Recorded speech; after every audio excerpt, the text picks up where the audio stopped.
Hello my friends, how are you guys doing? Welcome back to my channel. Well, I decided to do this video before posting all the videos about our IVF journey because I want to explain to who doesn't know our story, what happened, why we have to do IVF. So that's why I decided to do this like introducing video. Because I think we did one video a long time ago. Me and my husband were both really shy. It was his first time being on my YouTube videos, and talking about IVF for us was so hard at that point. We were all new about it. We didn't really know a lot what was going on, how it was going to be, and all that. So to start, we got married August 2016, and we decided to start trying to have a baby size then. But unfortunately, I couldn't get pregnant naturally. I did all I could. I tried so many medication, I tried so many things, I tried all the vitamins.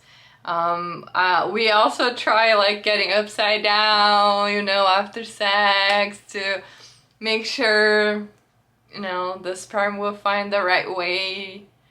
We did all those things that a couple really wanted to have a kid would do. And then we got to a point that, okay, this is not normal, we need to figure out what's going on. So I got insurance from my work.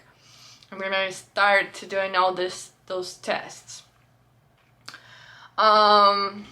So to start with it, I did a couple of blood work and all that, and then we decided to go to the feminine part tests.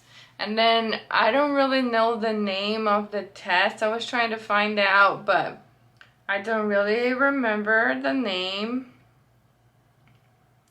But it was to figure out if I have my fallopian tubes clear, open, and all that. So I went to do that test. It took me a while to book an appointment because you have to call them on your first day of your period so they could like schedule the test. But all the times it was my first day of my period, I called them and they didn't have an appointment available.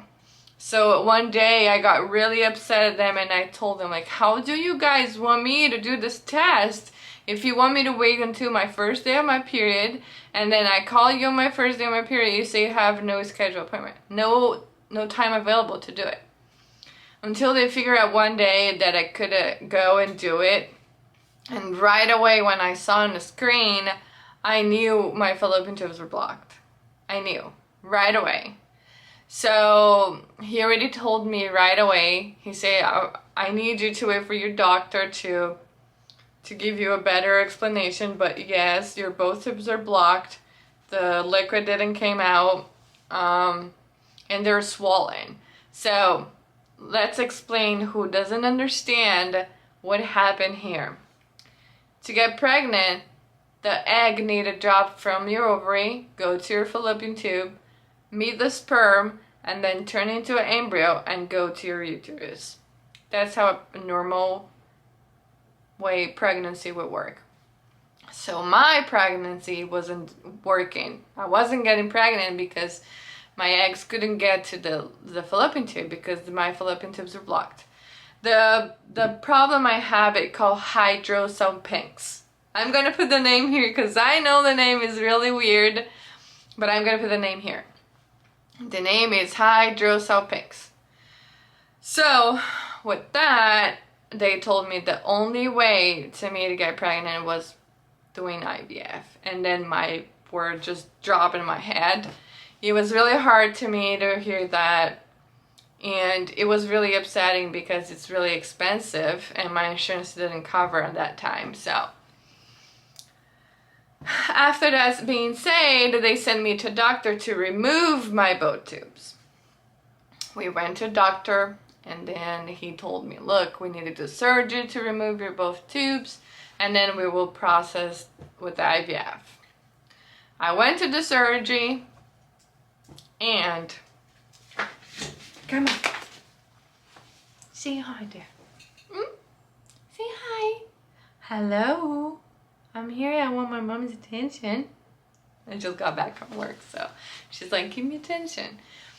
So we went to the surgery, and then after leaving the surgery, the doctor came to talk to me, and he said, look, I'm sorry, but I couldn't remove your tubes because your infection is really bad, and the infection is attached to your ovaries.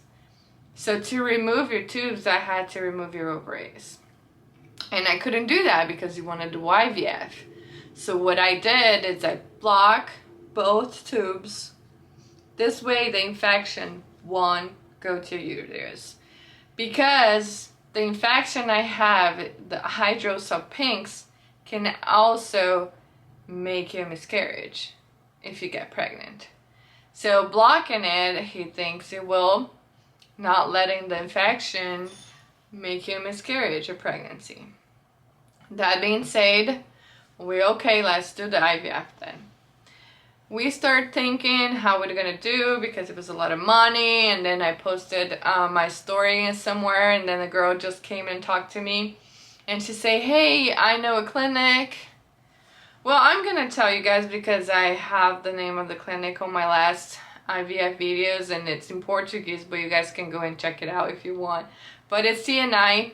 I went to Syracuse CNI, and they say it's really cheap, and you can make it like your IVF like for $5,000.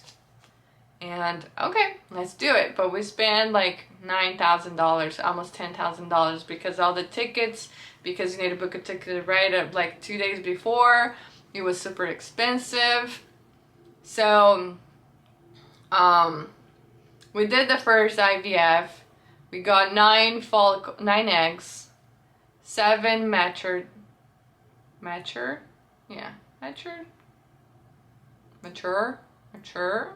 Sorry for my pronunciation. And 6 fertilized. 1 were fresh transfer. The second one didn't work.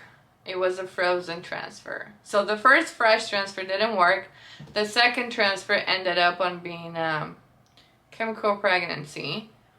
So after that, I think we have 3 or 4 embryos left. I'm not really sure how much. But when I called CNI, I asked them the embryo grades, and the only thing they told me is 1 is fair and 2 is poor.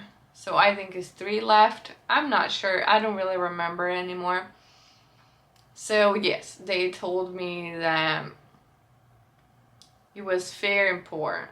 So we didn't test those embryos because we didn't have the money in that time to do it. So that ended up in a miscarriage. I took a break. That was like June, July 2019. And then I took a break from 2020, and then I say 2021 will be the year that we're gonna start IVF again. So we started IVF again, the second IVF. I will be posting videos soon. But our second IVF is started on February 20th.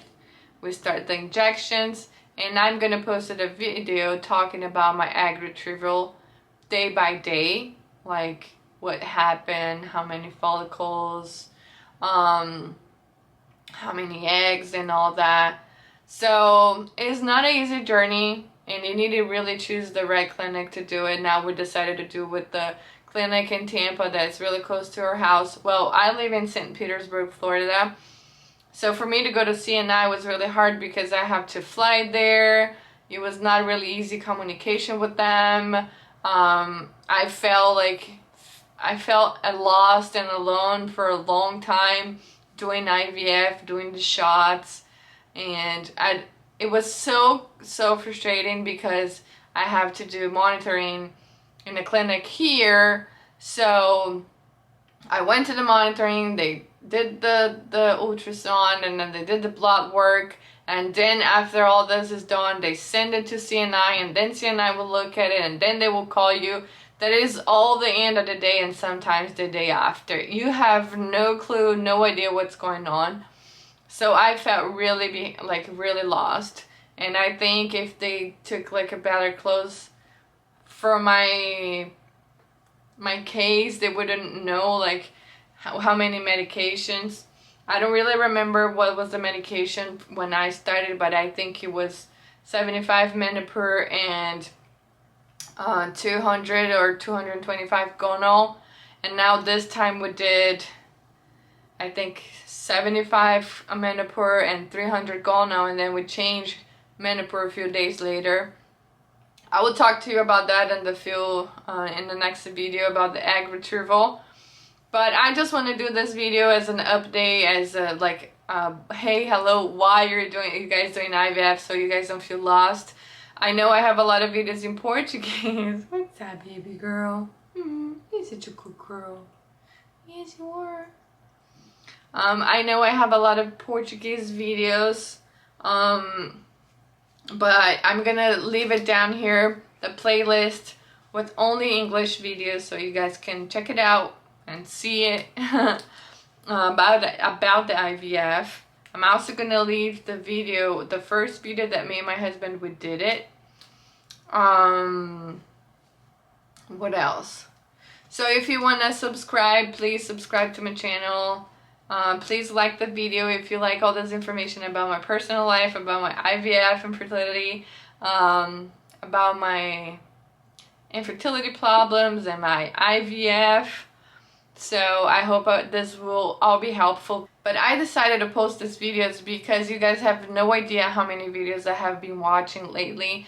Like, I want to see about embryo grades, I want to see about PGS testing, I want to see about embryo qualities, I want to see about embryo updates, and it's insane, it's crazy, I know, but I know how much helpful this is. So I'm 33 years old now, so my AHM, or I'm AMH, well, I'm gonna put the name here, the level that's a woman's ovaries level, like your hormones, how good you are for your eggs. It's 3.01, so it was really good. And that's it. So I will keep you guys posted. Keep your eyes on the next video because it's the egg retrieval. Okay? See you guys soon. Bye.